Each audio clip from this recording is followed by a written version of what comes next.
Dans cet exercice, un Minpong PC de 2018, on s'intéresse à différents calculs d'intégrales pour obtenir des valeurs de certaines sommes.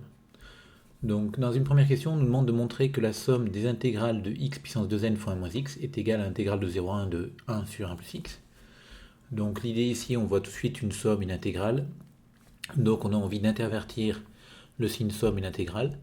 Euh, donc, c'est ce qu'on va faire, a priori. À présent, il faut le justifier. Donc, on va commencer par poser des fonctions fn qui a x aussi x puissance 2n fois 1 moins x, donc la fonction qui était là. Et on va vérifier les hypothèses ici du théorème d'intégration terme à terme pour vérifier qu'on puisse bien intervertir les deux.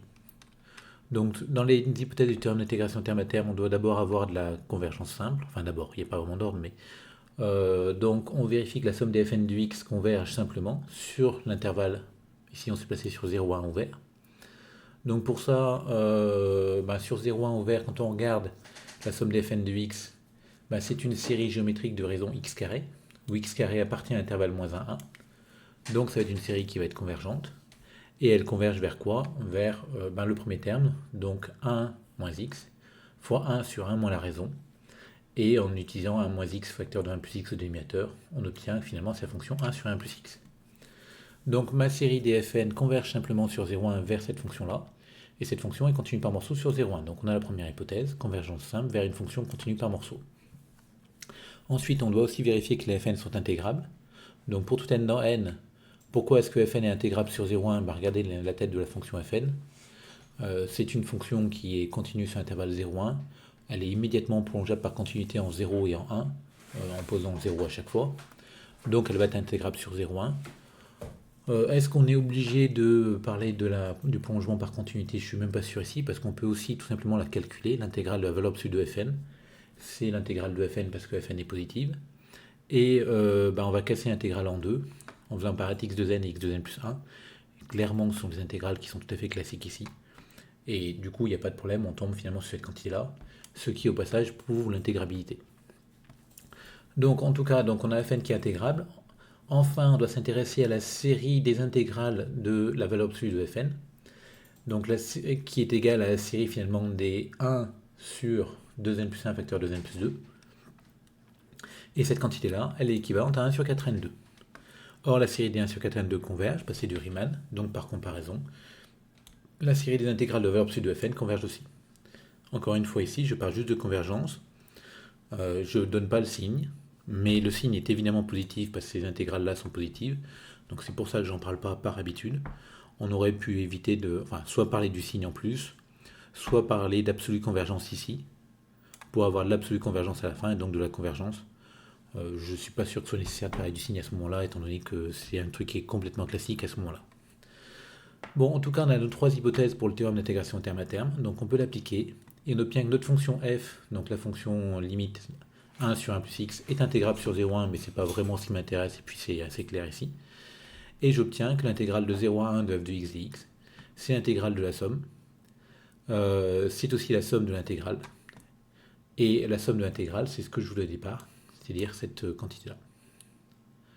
Donc j'ai bien l'égalité, et je vais pousser le calcul un tout petit peu plus loin, parce que cette somme d'intégrale, c'est aussi égal à la somme des 1 sur 2n plus 1, 2n plus 2, d'après ce qu'on a calculé ici. Que dire d'autre là-dessus? Est-ce qu'on aurait pu faire de la CVU ici?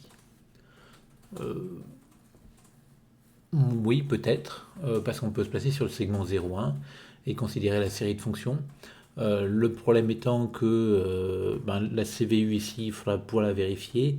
Est-ce qu'on peut regarder par exemple la norme infinie de Fn en étudiant ces variations sur 0,1, regarder en quel point c'est atteint? Peut-être que la CVN aurait pu nous apporter de la CVU et donc faire directement le théorème de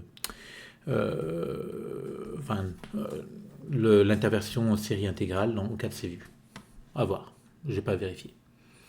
Donc ensuite on nous demande de montrer que ln de 2 est égal à ça. Donc ln de 2 on le voit bien, ln de 2 ça va être l'intégrale de 1 sur 1 plus x qui se primitive en ln de 1 plus x. Donc ln de 2 est ici, donc on aimerait bien démontrer que cette quantité-là finalement c'est égal à ça. Et nous on a déjà obtenu que cette quantité c'était finalement la somme des 1 sur 2n plus 1, 2n plus 2. Donc on va repartir de cette série-là. Et première chose à faire pour repartir de cette série, donc on va essayer de démontrer qu'elle est égale à la série des 1 sur 2n plus 1, 2n plus 2, c'est d'expliquer pourquoi est-ce que cette série a du sens.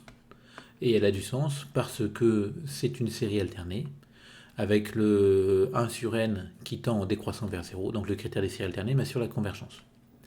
Et maintenant je vais pouvoir calculer cette série-là, donc c'est la limite de la somme finie, donc je m'arrête à 2n ici. Cette série-là, cette somme finie, je vais la couper en deux, en mettant d'un côté, enfin, les termes d'indice pair et les termes d'indice impair, que je vais regrouper dans la même somme. Donc là, quand je vais de 1 à 2n, j'ai les termes d'indice impair qui s'écrivent sous la forme 2k-1 et les termes d'indice pair qui s'écrivent sous la forme 2k. Donc, bien sûr, ces deux-là, je les regroupe dans la même somme.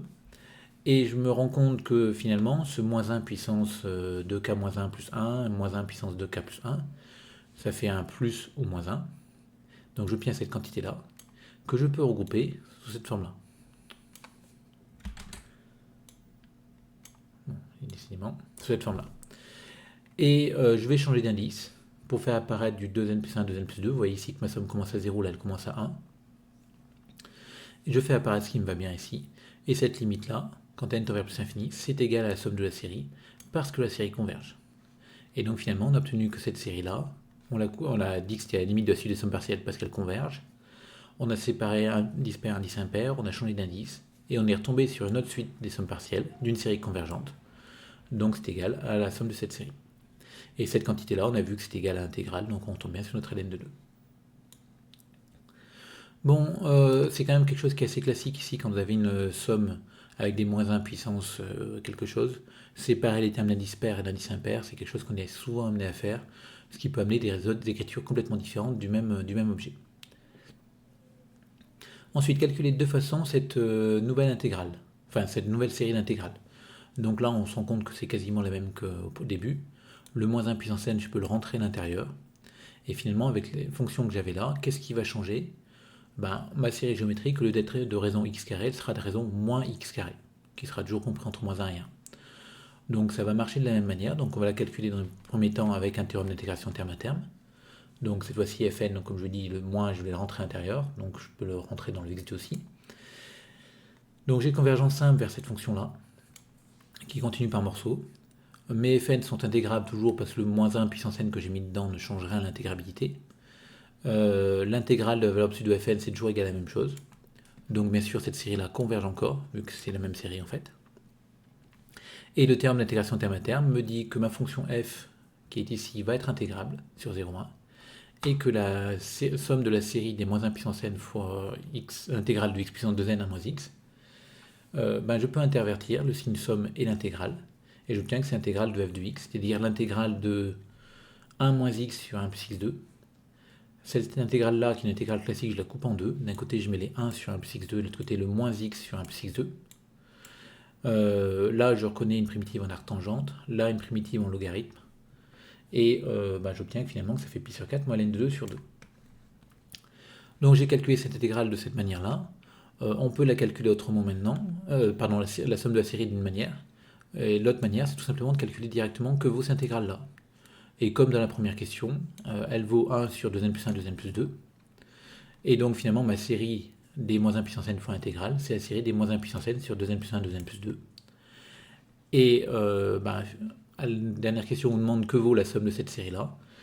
Elle vaut, on la retrouve ici, donc elle vaut la série des intégrales, qui vaut encore pi sur 4 moins ln de 2 sur 2. Donc on obtient notre résultat ici, directement.